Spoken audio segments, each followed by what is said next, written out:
오늘은 본문의 말씀을 통하여 복음과 구원이란 주제로 말씀을 나누도록 하겠습니다.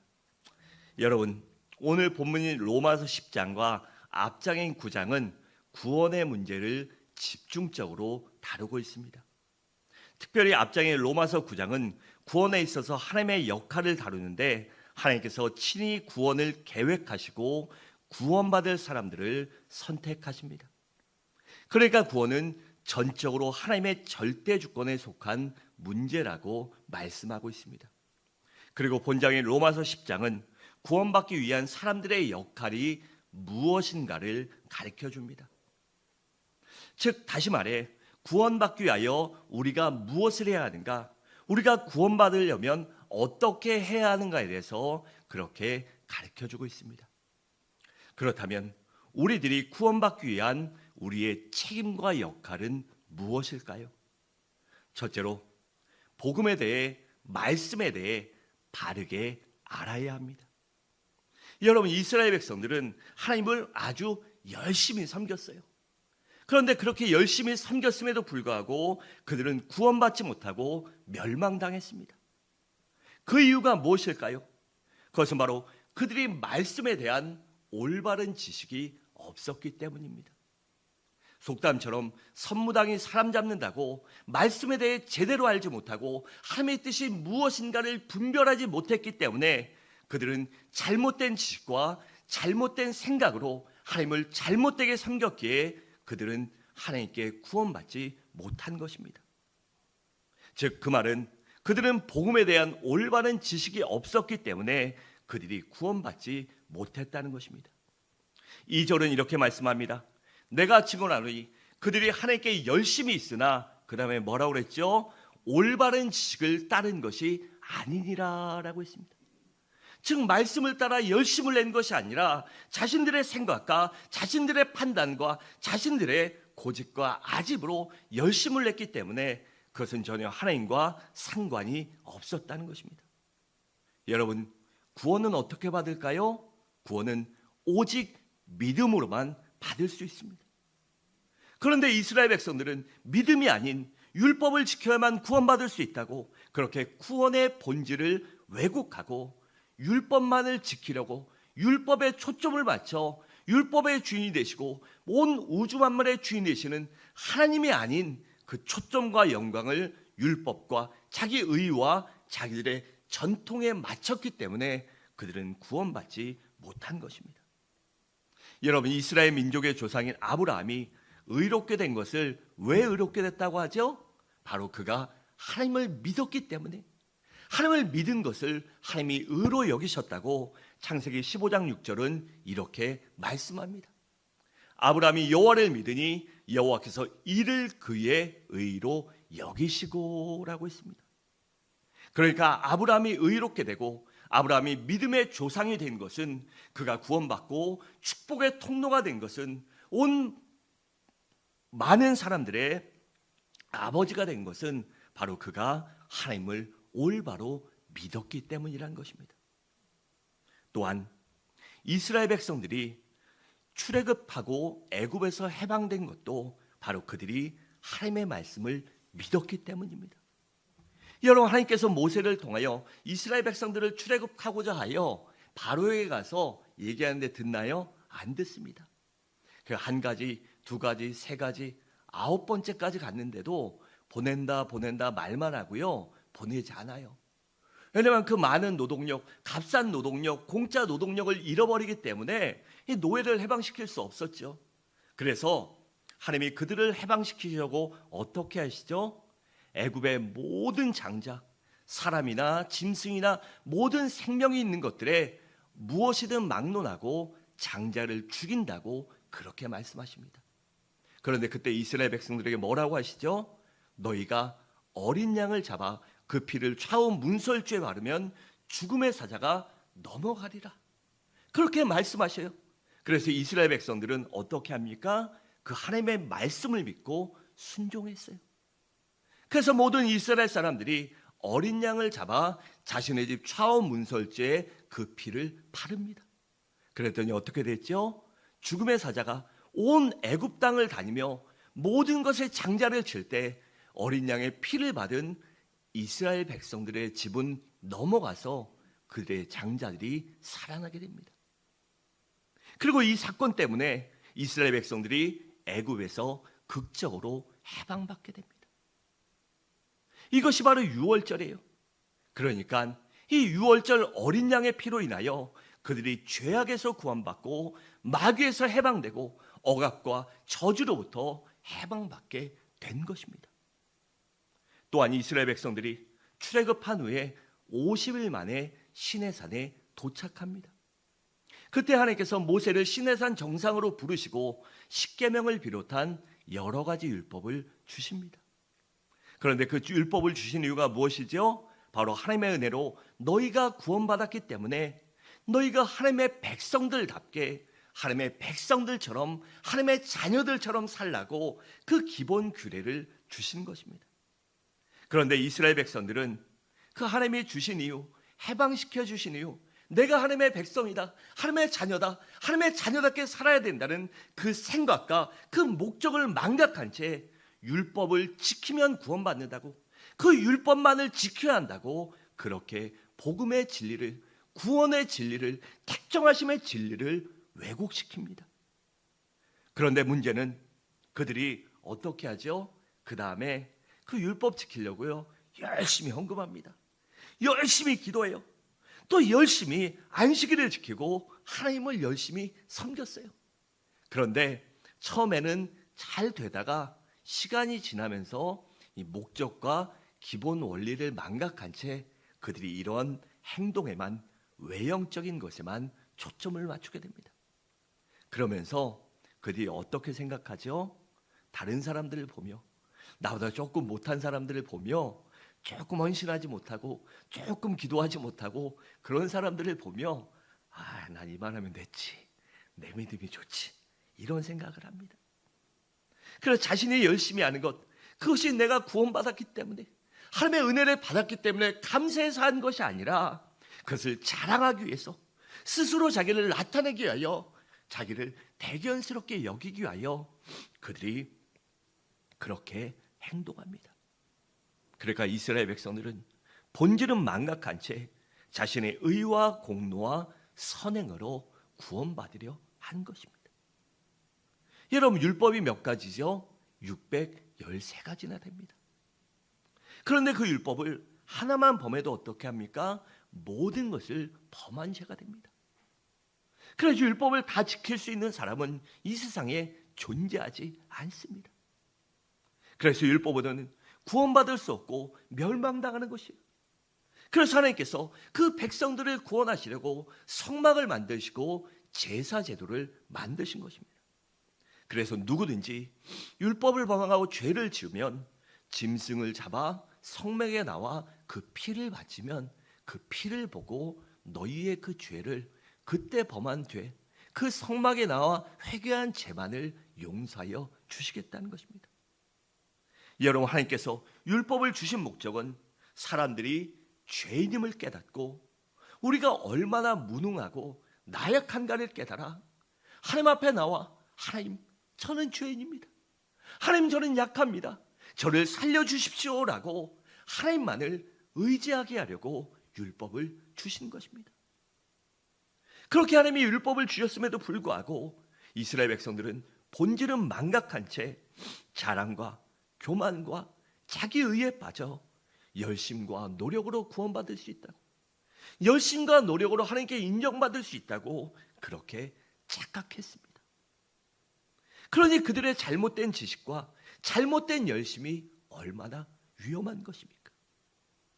여러분, 이스라엘 백성들이 살아가면서요 죄를 범할 때마다 하나님께 나와 짐승을 잡아 그 피를 바쳤으니 얼마나 많은 짐승들이 희생됐겠습니까? 그런데 그 수많은 짐승의 피는 일회용에 불과할 뿐입니다. 우리가 요새 코로나니까 종이컵 쓰잖아요. 환경 문제에서 일회용 쓰지 말자고 하는데 괜히 교회 와서 이렇게 잠깐 물 마시고 하다가 옮고 이거보다는 일회용 쓰는 게 나니까 일회용 쓰잖아요. 그런데 일회용은 어떻게 됩니까? 쓰고 버립니다. 그냥 한 번 쓰면 아무리 하나에 10원짜리 종이컵이든요, 비싼 건 하나에 뭐 200원, 300원짜리도 있더라고요. 그거든 간에 한 번 쓰면 버리는 것이에요. 그처럼 율법에 의한 짐승의 피는 일회용에 불과할 뿐이었어요. 그래서 그 짐승의 피로는 그들이 구원받을 수 없고 영원히 죄사함과 깨끗함을 받을 수 없기 때문에 하나님께서 인간들의 죄악의 문제를, 우리들의 나의 죄악의 문제를 근본적으로 해결해 주시려고 어린 양이신 메시아 예수임을 구세주로 이 세상에 보내주신 것입니다. 그래서 어린 양이신 예수 그리스도께서 이 땅에 오시고 성육신하셔 인간의 모습으로 오시고 가시면류관을 쓰시고 채찍에 맞으시며 십자가에 달려 죽으심으로 우리의 모든 죄와 우리의 모든 고통과 우리의 모든 저주와 지옥의 문제와 마귀로부터 해방받는 그 해방받는 유일한 길을 열어주셨습니다. 이사야 53장 5절은 이렇게 말씀합니다. 그가 찔림은 우리의 허물 때문이요 그가 상함은 우리의 죄악 때문이라. 그가 징계를 받음으로 우리는 평화를 누리고 그가 채찍에 맞음으로 우리는 나음을 받았도다라고 있습니다. 이렇게 우리 주님께서 고통당하심으로 십자가에 못 박혀 돌아가심으로 인하여 그 핏값으로 우리가 구원받은 것입니다. 또 히브리서 9장 12절은 이렇게 말씀합니다. 염소와 송아지의 피로 하지 아니하고 오직 자기의 피로 어떻게 해요? 영원히 속죄를 이루사 단번에 성소에 들어가셨느니라고 있습니다. 그러니까 죄를 지을 때마다 짐승을 잡는 그러한 것들, 그리고 사람들이 어떻게 죄 지을 때마다요 짐승을 잡아 피를 바칩니까? 여러분, 하나님 앞에 죄가 무엇이죠? 성경에 말하는 근본적인 죄는요, 하나님 없이 사는 모든 것, 하나님 없이 행하는 그 모든 것을 죄악이라고 말합니다. 여러분, 그럼 우리가 살아가면서 얼마나 많은 죄를 짓습니까? 저도 아침에 저희 사모한테요, 저는 말을 길게 하는 거 싫어하거든요. 한번 됐어 이러면 그냥 끝나야 되는데 저희 사모는 저를 막 생각하고 이러니까 계속 2번, 3번, 4번 배려해주고 생각하나 그래요. 근데 급할 때는요, 신경이 곤두섰을 때는요 막 화가 나거든요, 속으로. 그래서 한 2번 대답하다가 됐어 그만해 이러고 나왔거든요. 여러분, 솔직히 그것도 죄예요. 그렇잖아요. 그런데 우리가 그럴 죄 지을 때마다 어떻게 짐승을 잡아 바칩니까? 그러면 이 회개하지 않으면 그것이 우리의 죄가가 되어 구원받지 못하는데, 그 모든 것들을 단번에 이루어 주시려고 우리 주님께서 십자가에 달려 돌아가신 것입니다. 여러분, 우리 주님께서는 구약의 예언대로 하나님의 말씀대로 이 땅에 오셨습니다. 그리고 말씀대로 오셔서 말씀대로 사시고 말씀대로 죽으시고 말씀대로 부활하셨습니다. 그런데도 불구하고 예수님을 가장 잘 알고 성경을 가장 잘 알고 하나님을 가장 잘 알고 가장 잘 섬긴다고 자부하던 이스라엘 백성들은 우리 주님을 거부하고 배척하고 핍박했습니다. 그들은 끝까지 예수님을 믿고 인정하지 않았습니다. 그래서 그들이 구원받지 못하고 멸망당하신 것입니다.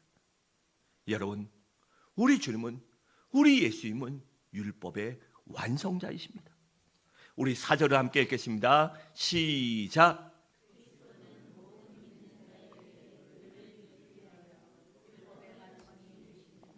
아멘. 그러니까 이 말이 무슨 말이죠? 우리 주님께서 구원받아야 될 모든 조건을 다 이루셨기 때문에 구원받기 위해 우리들이 할 노력은 아무것도 없다는 것입니다. 그래서 우리들은 그 사실을 믿고 메시아이신 예수님을 믿기만 하면 됩니다. 그래서 메시아이신 예수님을 나의 주, 나의 하나님, 나의 심판주로 믿기만 하면 구원받게 되는 것입니다. 여러분, 이것이 바로 복음에 대한 올바른 지식입니다. 제가 가끔 말씀드리죠. 성도는요, 적어도 다른 교회 성도는 몰라도요, 우리 교회 성도들은 툭 치면 복음이 무엇입니까? 라고 하면 딱 얘기할 줄 알아야 되고, 구원이 무엇입니까? 라고 하면 얘기할 줄 알아야 돼요. 얼마 전에 저희 아이랑 얘기하다가 TV 보다가 뭐 군인이 군번 얘기하는 걸 나오더라고요. 그래갖고 아빠도 저래. 그래갖고 아빠 쳐봐. 병장 황성과 9-6단지 7-6하고 둘레 6쌈 이상입니다. 딱 이러고 했어요. 아직도 안 잊어먹어요. 왜냐면 제가 있을 때는 툭 쳐서 그게 안 나오면 맞았거든요. 맞았거든요. 그거 안 잊어먹어요. 성도는요, 이것처럼 구원과 복음에 대해서 누가 언제 어떻게 물어봐도 구원은 무엇입니다, 복음은 무엇입니다, 확실히 대답할 줄 알아야 됩니다. 그러나 그것을 제대로 알지 못할 때 2단이고 3단이고 와 쓸데없는 얘기하면요, 그런 개벼할 수도 있기 때문이에요. 바로 그런데 우리 성도님들은 구원과 복음에 대해, 말씀에 대해 바르게 알고 바르게 믿으시기 바랍니다. 둘째로, 우리가 구원받으려면 예수님을 마음으로 믿고 우리의 입으로 신해야 합니다. 9절과 10절은 이렇게 말씀합니다. 내가 만일 내 입으로 예수를 주라 시인하고 그를 죽은 자 가운데 살리신 것을 내 마음에 믿으면 구원을 받으리라. 사람이 마음으로 믿어 의에 이르고 어떻게 해요? 입으로 시인하여 구원에 이르느니라 하고 있습니다. 그러니까 십자가에서 피 흘려 죽으시고 장사 지낸 바 되었다가 사흘 만에 부활하신 예수님을 나의 구세주로 마음에 믿고 입술로 시인하면 받을 수 있다는 것입니다. 왜냐하면 예수님께서 이미 십자가에서 우리가 구원받을 수 있는 조건, 내가 구원받을 수 있는 조건을 모두 다 이루어 주셨기 때문입니다. 여러분, 구원은 하나님께서 그래서 하나님께 주시는 은혜의 선물이기에 감사함으로 예수님을 믿고 신하기만 하면 되는 것입니다. 이것이 바로 진리입니다. 제가 간혹가다 말씀드리잖아요. 진리와 법칙은 변하지 않습니다. 그런데 이론이나 뭐는요, 변하는 거예요. 그런데 우리는 이 영원한 진리, 복음의 진리를 믿음에도 불구하고 때로는 세상에서 배우는 그러한 것들의 권위를 부여하기 때문에 그 이론들을 맹신할 때가 있어요. 제가 누누이 말씀드리는데 우리 학생들은 잘 알아야 해요. 이 진화론은 이론입니다. 아직도 이것이 밝혀지지 않은 법칙이 아닙니다. 만류 인력의 법칙, 이런 법칙이 아니에요. 그래서 그런 것들 때문에 이 영원불변한 진리를 흔들리거나 의심하지 마시기 바랍니다. 여러분, 우리가 예수님을 마음으로 믿고 입으로 시인하기만 하면 구원받는다는 것은 영원불변의 진리입니다. 그래서 그 사실을 우리가 믿음으로 우리의 믿음과 신앙이 절대로 흔들리지 마시기 바랍니다. 누가 뭐라고 해도, 무슨 일이 있어도 TV나 교수나 권위가 있는 사람이 뭐라고 해도요, 이 진리는 변하지 않습니다. 그래서 우리 모두 그 영원불변의 진리를 믿음으로 구원관과 교회관과 신앙관이 올바로 세워지시길 바랍니다. 또한 우리가 이렇게 영원불변의 진리인 예수를 믿고 구원받으면 우리는 부끄러움을 당하지 않게 됩니다. 이 부끄러움이란 우리가 살면서요, 잘못하면 창피당하는 거, 그것이 아니라 사후에 지옥에 가지 않는다는 것입니다. 그 영혼의 심판대 앞에서 부끄러움을 당하고 그때 지옥에 가는 것이 아니라 예수를 믿고 구원받으면 우리가 그 구원의 심판대에서 부끄럽지 않게 구원받을 수 있다는 것입니다. 그리고 더 이상 마귀와 귀신에게 속아 마귀와 죄의 종으로 그들을 섬기며 지옥 권세에 마귀의 저주에 흔들리며 좌지우지되며 눈치보며 사는 것이 아니라 그것들을 예수의 이름으로 명령하고 꾸짖어 내어줄 수 있는 하나님의 자녀로 살아가는 것입니다. 11절은 그래서 이렇게 말씀합니다. 성경에 이르되 누구든지 그를 믿는 자는 부끄러움을 당하지 아니하리라고 했습니다. 또한 우리가 예수 믿으면, 구원받으면 부욕해 됩니다. 왜냐하면 우리가 믿는 주님, 우리가 믿는 나의 아버지, 나의 하나님은 온 우주의 하나님, 온 우주 만물의 창조주 하나님이시기 때문에 그 하나님이 나의 아버지가 되시기 때문에 우리가 구원받으면 부욕해 되는 것입니다. 왜일까요? 여러분, 우리가 구원받으면 우리의 영적으로 부욕해 됩니다. 죽음에 대한 두려움, 내세에 대한 두려움이 없기 때문에 그렇잖아요. 어제도 인권사님이랑 얘기하면서 그랬어요. 그리고 저희 어머니랑도 며칠 전에 통화하면서 이제 죽어도 여한이 없다. 그래서 자식들 성공하는 거 보셔야 되잖아요. 제가 어머니한테 그랬어요. 어머니, 그 아들 한 5,000명 교회하는 거 보고 가셔야죠. 그랬어요. 그랬더니 그러면 좋겠지만 지금 죽어도 여한이 없어. 여러분 그렇잖아요. 저도 여한 없어요. 물론 자식들 생각하면 그렇지만 조금 더 뒷바라지고 가면 좋겠지만 지금이라도 부르시면 좋겠어요. 왜 웃으세요? 거짓말 같으세요? 진짜예요. 지금이라도 부르시면 즐겁게 갈 수 있어요. 네, 여러분 왜일까요? 내가 반드시 천국에 간다. 그리고 내가 이 땅에서 하나님을 사랑하는 마음으로 하나님에 대한 구원에 대한 은혜, 그 예수의 십자가 사랑에 대한 은혜에 감사하는 마음으로 내가 주님을 사랑하는 그 열심히 봉사한 것이 하늘에 상달되어 내 상급이 되었기 때문에 내가 두려울 것이 없기 때문입니다. 그래 구원받은 사람은 영원히 부욕해 되고 풍성하기 때문에 마음에도 부요함이 생깁니다. 여러분 근본적인 불안과 걱정이 없으시니 어떡합니까? 마음도 그런 거예요. 그리고 세상에는요 백 하나만 있어도요 어디 가든지 든든합니다. 든든해요. 저도 군대에 있었을 때 아버지 친구들이 군인이 많았는데 저희 고향이 군사도시다 보니까 그 동문 중에 육군, 해군, 공군 참모총장이 다 있었어요. 그리고 별들도 많았고 별들 하여튼 많았어요. 근데 논산훈련소 갔을 때도 소령인가 중령이 찾아왔더니 얼마나 편한지 몰라요. 그 다음부터 조교들이 아무도 안 괴롭혀요. 아무도 말도 막 안 하고요. 괴롭히지도 않아요. 또 후반기 받으라는데 거기도 있어요. 또 자대 가서도 이 투스타 찾아왔을 때까지 해도 그냥 별로였는데 3스타 이상 딱 왔다 가니까요. 그 다음부터는 아무도 안 건드려요. 대대장부터 해서 아무도 아무 말 안 하고요.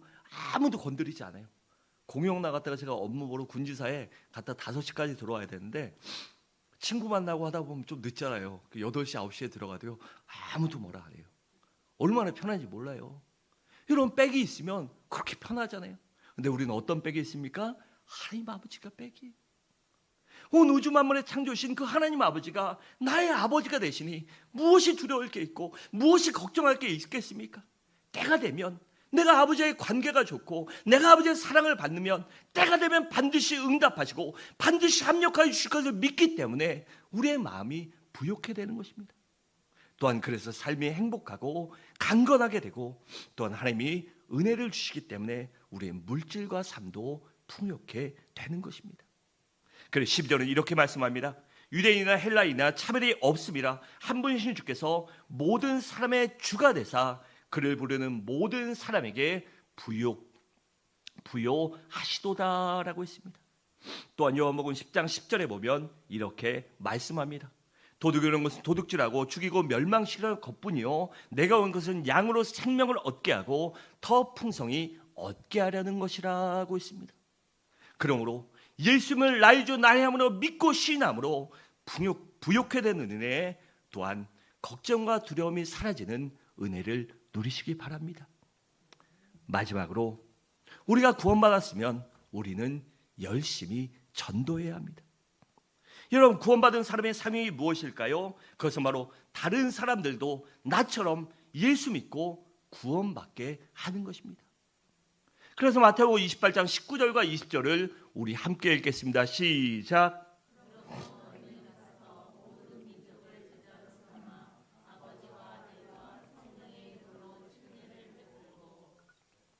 내가 너에게 분부한 모든 것을 가르쳐 지키게 하라.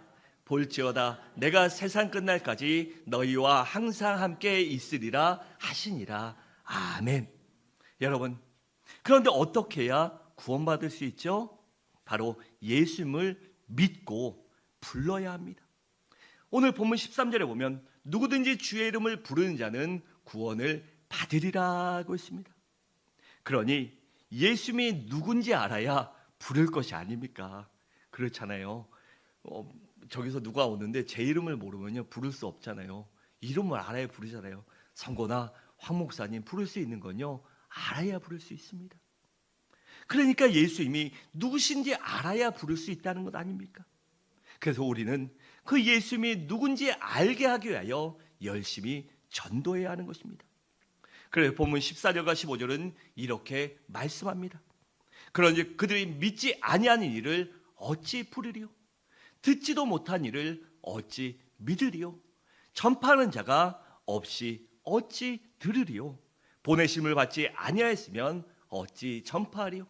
기록된 바 아름답도다. 좋은 소식을 전하는 자들의 발이어함과 같으니라고 있습니다. 그래서 우리는 이 복음을 증거해야 하는 것입니다. 여러분, 그런데 우리가 살면서 전도하다 보면 어떻습니까? 우리 교회도 매주 수요일에 전도하러 나가는데요. 저기 은적사 공원 거기로 가는데 이 열매가 별로 안 맺어요. 그런데 여러분, 왜 꾸준히 나가는지 아십니까? 거기서 예수 믿으세요라고 하고 그 예수에 대해 자꾸 하다 보면요, 말에는 전파력이 있고 흡수력이 있고 각인력이 있기 때문에 그들이 끊임없이 듣다 보면 그 예수를 누군가 듣고 예수를 믿을 수 있기 때문입니다. 그래서 우리는 끊임없이 복음을 증거해야 하는 것입니다. 본문 17절은 그래서 이렇게 말씀합니다. 그러므로 믿음은 들음에서 나고 들음은 그리스도의 말씀으로 말미암느니라고 했습니다. 그럼 우리가 구체적으로 어떻게 전해야 될까요? 먼저는 교회 학교의 교사와 구역장, 구역교사가 되어보십시오. 그리고 제자훈련의 리더가 되고 멘토가 되어보세요. 그래서 복음을 내가 가르치고 전하다 보면 내 자신이 구원의 확신이 확실하게 들어옵니다. 그렇잖아요. 내가 확실해야 가르칠 수 있습니다. 그래서 자꾸 전하다 보면 내가 한 번 더 보게 되고 말씀을 더 알게 되고 그러다 보면 내 믿음이 굳건해지고 또한 내가 은혜 받게 됩니다. 그리고 가장 효율적으로 복음을 전할 수 있는 방법은 우리의 삶의 현장에서 전도해야 합니다. 그래서 나를 아는 사람들에게 내가 예수 믿는 사람이라고 나의 신분을, 내가 예수님의 형제 자매요 하나님의 아들 딸이라고 내 신분을 밝히시기 바랍니다. 그리고 그런 다음에 어떻게 해야 될까요? 중요한 것은 내가 예수 믿는 사람처럼 살아야 합니다. 그래서 상대방이 볼 때 역시 예수 믿는 사람은 달라. 역시 예수 믿는 사람은 우리 안 믿는 사람하고는 뭔가 달라라고 그러한 소리를 들을 줄 알아야 합니다. 그런 다음 그 사람에게 복음을 전해야 합니다. 또한 나는 예수 믿는 사람이라고 표시할 줄 알아야 합니다. 여러분 집 현관에 교패를 붙여놓고요, 여러분 사무실 책상에 아니면 사업장에 십자가나 성경책을 갖다 놓아 보세요. 그리고 식사할 때 주변 믿지 않는 사람들이 있더라도 담대하게 식사 기도를 해보세요. 그리고 가장 중요한 것은 불신자인 동료들과 분명히 다르게 행동해 보십시오. 그래서 우리는 컨닝이나 부정하지 말고 뇌물도 받지 말고 나쁜 짓도 하지 않으므로 주님을 욕되게 하는 행동이나 그런 자리에 가지 마시기 바랍니다. 그것도 바로 전도이기 때문입니다. 그리고 전도 대상자를 위해 그들과 교제하고 섬기며 대접하시기 바랍니다. 그리고 집중적으로 기도합시다. 그리고 마지막으로 기도하고 때가 익었다라고 생각하면 교회에 데리고 나오십시오. 그리고 그래서 목회자를 통해 이 강단에 선포되는 복음의 말씀을 듣고 구원받게 하십시오. 그리고 다른 교인들을 통해 복음을 듣게 하고 다른 교인들을 통해 이 하나님의 은혜 도우신 그 에베네셀 하나님, 함께 하신 하나님에 대한 그러한 은혜와 간증을 듣게 하십시오. 그럼 반드시 열매 맺을 수 있을 것입니다. 사랑하는 성도 여러분, 말씀을 마치도록 하겠습니다. 예수 그리스도만이 온 인류의 유일한 구세주라는 사실은 영원불변의 진리입니다. 우리 모두 그 진리를 잊지 마시기 바랍니다. 아니, 날마다 그 진리를, 복음에 대한 진리, 구원에 대한 진리, 그 은혜를 잊지 않으므로 그 은혜에 보답하기 위하여 우리가 날마다 예수를 나의 주 나의 하나님이라고 시인하며 그 예수를 신하는 사람답게, 예수의 형제자매답게, 예수의 제자답게, 예수의 종답게 삶으로 살아가시기 바랍니다. 또한 믿음의 삶을 살아감으로 삶으로 복음을 증거하여 하나님께 영광 돌리고 죽어가는 영혼들을 하나님께로 인도할 수 있는 모든 성도님들 되시기를 주님의 이름으로 간절히 축원합니다.